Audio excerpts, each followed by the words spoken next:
Well, happening now, some new details about the suspects involved in a deadly terror attack on our consulate in Benghazi. According to some new information obtained by Fox News, at least 2 of the suspects have ties to senior members of Al-Qaeda, and that the attack, which left 4 Americans dead, including Ambassador Chris Stevens, was far from spontaneous. Some important points. Our chief intelligence correspondent, Herridge, is live in Washington with more on this story. Catherine? Well, thank you, Jenna, and good morning. Among the 24 suspects wanted by the FBI, Fox News has learned there are 5 key actors.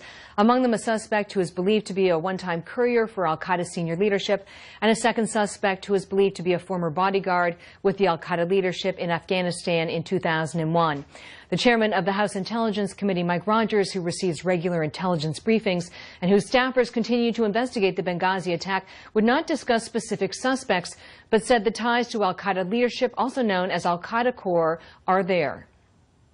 You can still be considered to have strong ties because you're in the ring of operations of Al-Qaeda Core. And that was true in this case? There are individuals that certainly fit that definition.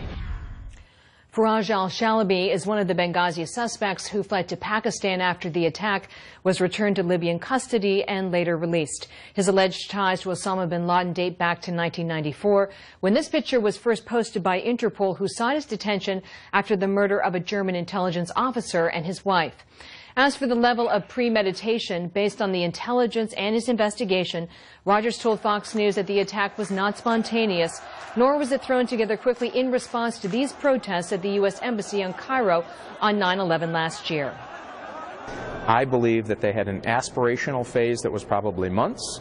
I believe that they had a operational phase that lasted at least a couple of weeks, maybe even longer, and then an initiation phase that lasted a couple or 3 days prior to the event itself. And so this notion that they just showed up and decided this was a spontaneous act does not comport with the information that at least we have seen on the Intelligence Committee. So there's 2 data points, Jenna. One, that there was certainly evidence of pre-planning, and the second, that at least 2 of the suspects are believed to have ties to the Al-Qaeda senior leadership, really moved the story forward in a significant way. Catherine, thank you so much for breaking that news for us.